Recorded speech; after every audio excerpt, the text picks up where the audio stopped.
This is the RE2 randomizer. The folks over at Biorand have made this incredible mod that allows you to completely randomise every aspect of the game entirely, meaning all item locations in the game would now be completely random, along with entirely new item drops in brand new places. Random enemies, meaning every encounter in the game would now be completely unpredictable and potential chaos.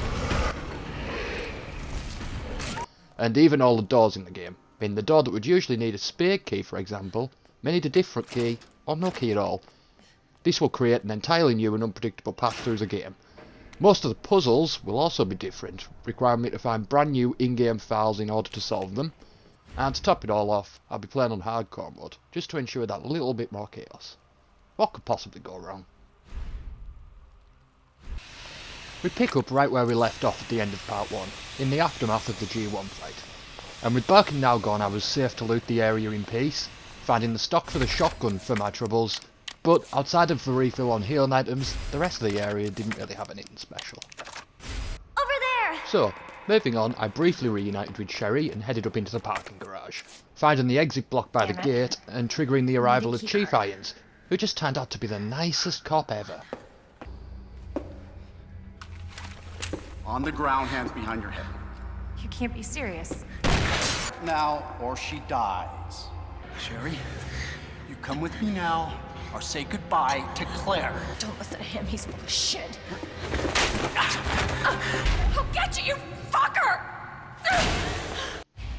So, with Sherry gone, I was now free to explore the parking garage area, and almost immediately I found this place was going to be just as deadly as ever. Lickers had mostly been non-present in my randomizer thus far. 2 in one room was going to cause some issues though. And as I headed left into the firing range, I was immediately met by a third. But thankfully this one was trapped and posed no threat as I looted the side room, finding the red book to combine with the statue arm for my eventual return to the RPD. After a quick detour to the West office to drop off some items, I decided to take out the 2 leaders. No one never caused way too many problems if I left them alive. Getting their attention with a few handgun shots before running back to the doorway I came from was a bit of an impulse decision, but it worked out quite well for me as passing through the doorway I managed to get one to reset back into its original position while I took care of the other.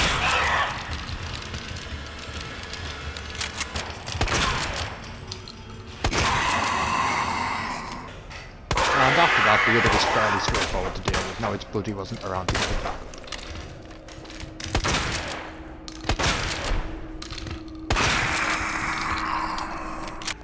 With those 2 now out of the way, I could move on to the next circle of hell, the kennels. Opening the door, I found perhaps the worst combo of enemies imaginable, as the kennel was now home to another 2 lickers, along with another 2 dogs.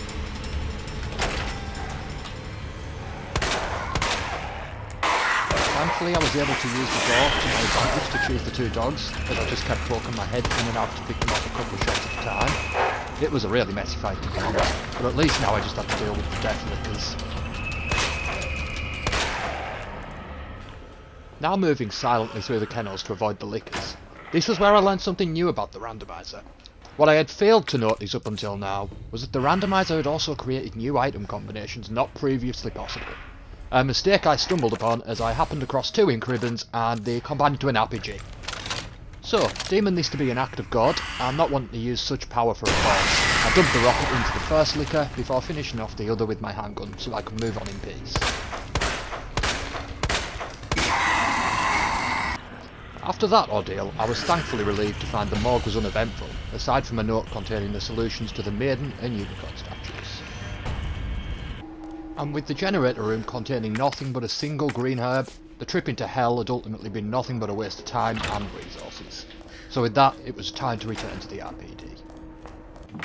After taking the lift back up to Chief Irons' office and heading back into the East Wing, I discovered an item I had somehow ran past multiple times.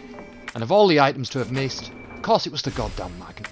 This would have been amazing if I'd found it on the many earlier trips through this area before fighting G1 and the basement full of goddamn lickers, but at least I had it now. Moving upstairs and down the ladder, I prepared to put out the fire and spawn the actual Mr. X. But first I found the first G adult of the room waiting at the bottom of the stairs and chose to take it out from as safe a distance as possible.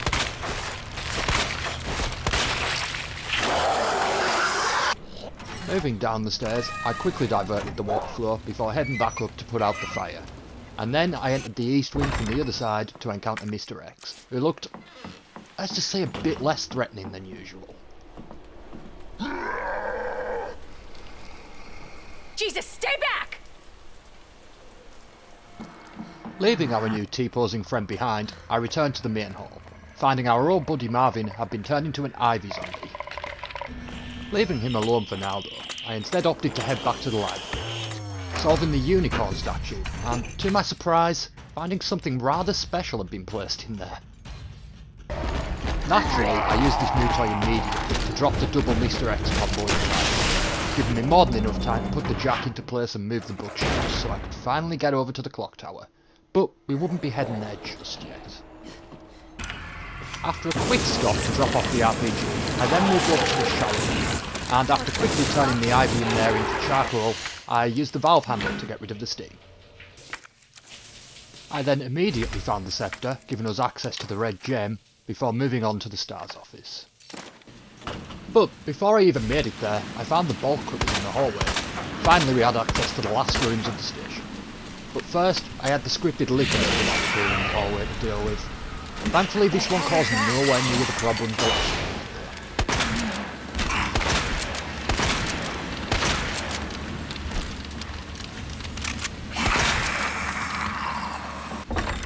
Now finally in the STARS office, I found more of what I was hoping for. The solution to the lion puzzle, and to my shock, in the still inaccessible weapons locker, was the minigun. Heading back out the door, I was immediately forced to do a 180, as in the hallway I found the duo box, and seeing as I had the red gem on me at the time, I suddenly had access to the STARS badge, and now the minigun. Oh my... However, believing this to be the random location of the minigun Clary sees right before the final boss of the game, I opted to leave it in the item box just in case. Heading back downstairs, I once again got caught off guard by a goddamn waiting for me outside of the west end. Another spawner had seemingly not been random.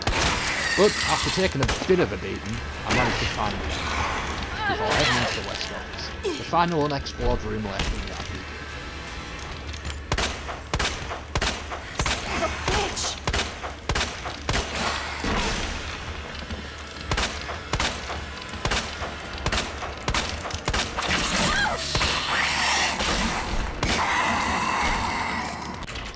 Entering the west office, I quickly took care of the dog waiting inside, before finding the keycard to the weapons locker, which finally gave me access to the grenade launcher. After picking up the grenade launcher and taking a quick but uneventful trip around unlocking the various puzzles I hadn't yet, I now opted to head to the clock tower, and after taking out the crawling zombie and the dog guarding the door, headed inside. The clock tower, thankfully, was not randomised, meaning both the small gear and the electronic part were in their usual places. So in no time at all, I was on my way back over to Iron's office to get his keycard. After making my way back to Iron's office and solving the circuit board puzzle, I skipped the ensuing cutscene, taking me into Sherry's section. Thankfully, the randomizer places all the items for Sherry's section in her starting room, eliminating the need for the drawn-out game of hide and seek. Because I already had the orphanage key, the second cutscene with Irons triggers on the first time entering the door downstairs. I say that, there isn't a door there. I guess that's just a side effect of the game being sequence broken. But with that out of the way, Birkin finally showed up to take care of Irons, and I got to watch this asshole finally get what was coming.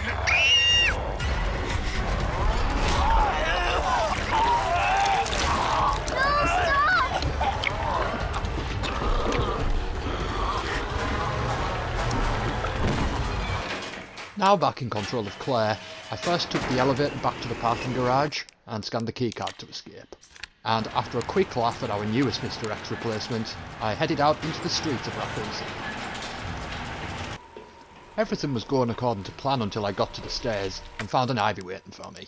And this is where I made a stupid mistake when I forgot they had no eyes and were running.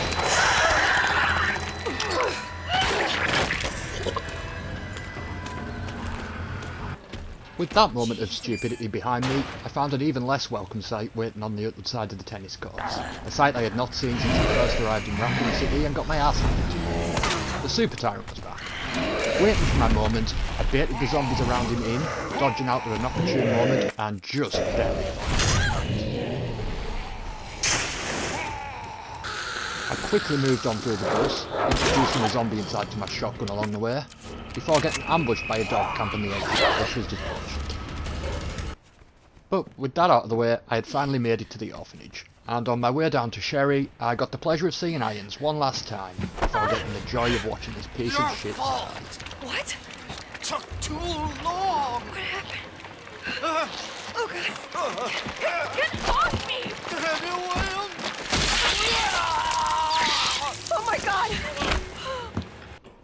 Heading through Irons' office and down the ladder, I was reunited briefly with Sherry as we ran from a non-existent Mr. X before triggering the cutscene in the elevator. And seeing what would usually be the end of Mr. X for our playthrough, I was working away to tear him apart before derailing the elevator, sending us plummeting right down into the stairs.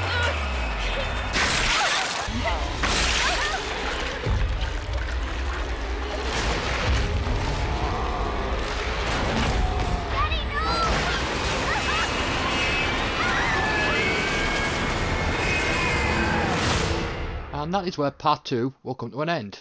If you enjoyed the video, please leave a like and consider subscribing. In the next part we will be covering the sewers section of the game. Can you hear me?